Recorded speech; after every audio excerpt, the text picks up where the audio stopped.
अंदर 800 साल तो मुस्लिमों ने शासन किया। ऐसे तो नहीं किया होगा ना, कुछ अच्छा किया होगा तभी तो 800 साल रहे। 200 साल अंग्रेजों ने शासन किया तो उन्होंने भी अच्छा किया होगा तभी तो 200 साल रहे। 60-65 साल कांग्रेस ने शासन किया, उन्होंने भी अच्छा किया तभी तो रहे। और तुम 10-12 साल में इतने इतरा रहे हो भाई, तुम्हारे अंदर देश के प्रति क्या भावना है?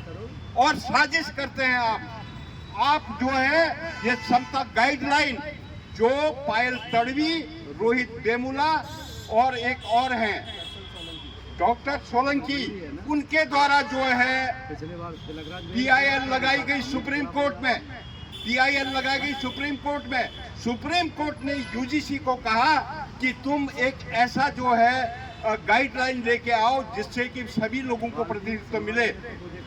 और वो गाइडलाइन बना करके सुप्रीम कोर्ट में पेश की गई तो कुछ लोग जो यथास्थितिवादी लोग हैं, मनुवादी लोग हैं, ब्राह्मणवादी लोग, ब्राह्मणवादी किसे कहते हैं? जो असमानता पर विश्वास करता है, जो असमानता को आधार मानता है। ब्राह्मणवाद कोई गाली नहीं है, ब्राह्मणवाद अम्बेडकरवाद का दुश्मन है। और अम्बेडकरवाद क्या है?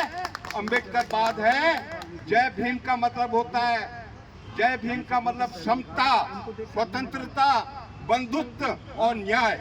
इसका नाम है क्या? जय भीम। जय भीम। जय भीम का चार शब्दों से बना है, समता, स्वतंत्रता, बंधुत्व और न्याय। इसका एक ही नाम है जय भीम। जय भीम कोई व्यक्ति विशेष का उच्चारण नहीं है, ये 4 चीजों का पर्यायवाची शब्द है, पर्यायवाची शब्द है जय भीम। तो जय भीम ब्राह्मणवाद का अंत करेगा इस देश से। जय भीम क्या करेगा? ब्राह्मणवाद, ब्राह्मणवाद गैर बराबरी पर आधारित है, मनुवाद गैर बराबरी पर आधारित है। ब्राह्मणवाद का मतलब गैर बराबरी, मनुवाद का मतलब गैर बराबरी। तो इस गैर बराबरी को जो है हमको पाटना है किससे? अम्बेडकरवाद से, जय भीमवाद से इसको हमने समाप्त करना है। तो साथियों, इस देश के अंदर 85 मूल निवासी भारतवासी, बोल 85 मूल निवासी भारतवासी। तो भारतवासी जो अपने को समझेगा तो वो शोषण करने के विरुद्ध अपनी आवाज को उठाएगा। जो भी भारतवासी अपने को सोचता है तो शोषण के विरुद्ध, अभी डॉक्टर कैलाश पांडे जी ने, के बोरा जी ने यहाँ पर कितनी मानवतावादी बात की। मैं तो डॉक्टर कैलाश पांडे जी को मैं हमेशा बोलता हूँ, बाबा साहब अम्बेडकर ने लिखा था क्या? महापंडित राहुल सांकीर्तन, महापंडित राहुल सांकीर्तन। क्यों लिखा था? बाबा साहब किसी के प्रति परहेज नहीं करते थे, क्योंकि राहुल सांकीर्तन उसी ब्राह्मण समाज का था, उसी ब्राह्मण समाज का था। ऐसा नहीं कि सारे ब्राह्मण इसी तरह से होते हैं, लेकिन ब्राह्मणवाद का मतलब असमानता होती है, बंधुत्व नहीं होता, भाईचारा नहीं होता।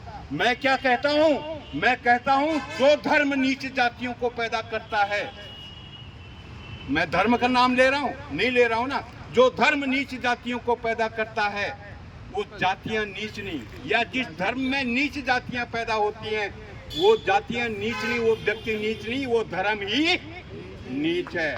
डॉक्टर कैलाश पांडे जी ने बोला ना कि बाबा साहब ने कहा था 1935 में येवला में कहा था कि हिंदू धर्म में पैदा होना मेरे बस में नहीं था, मेरे माँ बाप हिंदू थे, लेकिन मैं इसमें मरूंगा नहीं, इसमें मरूंगा नहीं।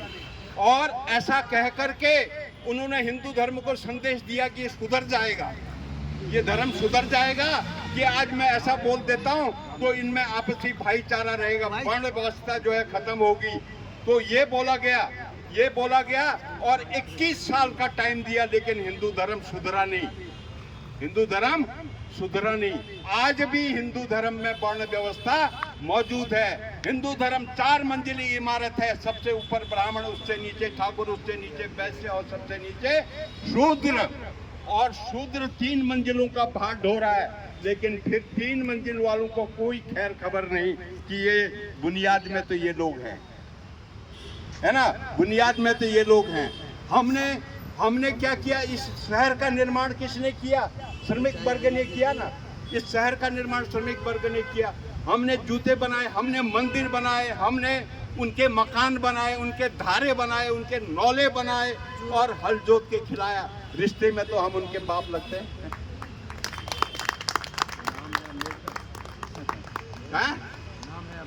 नाम है अम्बेडकर, बाबा साहब, बाबाओं के भी बाबा है ना। तो ये सारी चीजें जो हैं सोचने समझने की बात है। अगर मतलब मुझे पहले टाइम दिया होता ना, बहुत सारे लोग इस चीज को सीख के जाते, बहुत सारे लोग इस चीज को सीखे। लेकिन जो लोग हैं, मैंने आपसे सीखा, मैंने बोलने वालों से भी बहुत कुछ सीखा, जिन्होंने संबोधित किया उनसे भी बहुत सीखा। और वो किस लाइन में है? आज हम बोल रहे हैं, बोल 85 मूल निवासी भारतवासी। 85% हमारे मान्यवर कांशीराम जी ने कहा था, हमारी लड़ाई 85 बनाम 15 है। 15 में हमारे डॉक्टर कैलाश पांडे नहीं आते, के बोरा भी नहीं आते, वो हमारी धारणा में, हमारी विचारधारा में आते हैं। वो नहीं आते, वो शोषणवादी नहीं है, वो सबके लिए बराबर, 5 अंगुलियां सबके लिए बराबर हैं। वो इस व्यवस्था को मानने वाले लोग हैं। अरे 85% इस देश के अंदर, क्या 15% लोग सरकार बनाते हैं? 15% लोग सरकार बनाते हैं। सरकार कितने परसेंट वोटों से बनती है? 40-50% वोटों से सरकार बनती है। और वो 15% में भी 5% उनके नाबालिग होंगे, 10% लोग होंगे।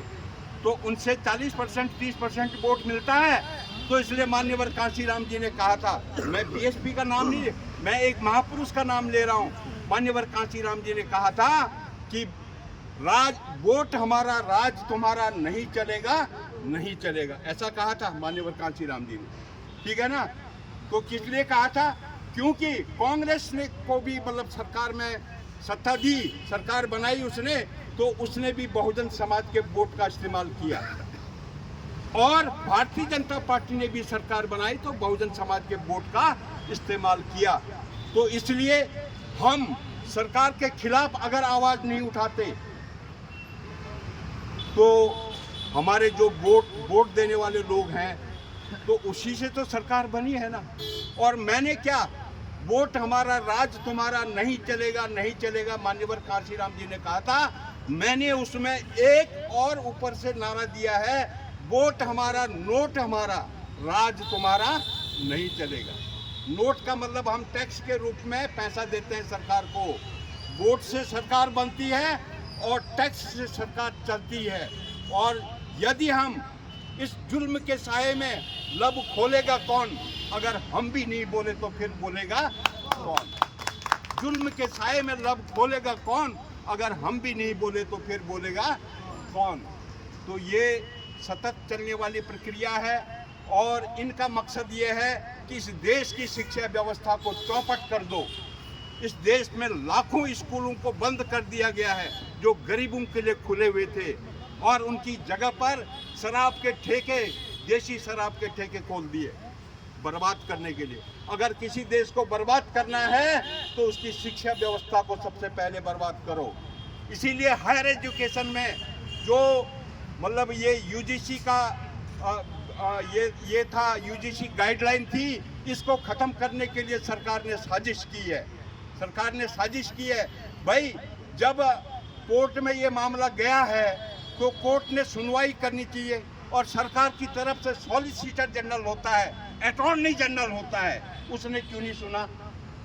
उसने क्यों नहीं बात बताई सरकार को, है ना? और सरकार मतलब तुरंत जो है सुप्रीम कोर्ट ने उसमें रोक लगा दी, स्टे लगा दिया। सॉलिसिटर जनरल का काम क्या है? वो सरकार की पैरवी करे। अगर यूजीसी ने सरकार मतलब कोर्ट को जो है ये गाइडलाइन दे दी तो सॉलिसिटर जनरल ने कहना चाहिए गाइडलाइन सही आई है, देश के निर्माण के लिए, देश में एकता बनाए रखने के लिए। तो साथियों, एकता बनाने के लिए अखंड भारत का निर्माण एक तो सम्राट अशोक के समय था, और अखंड भारत का निर्माण कब हुआ?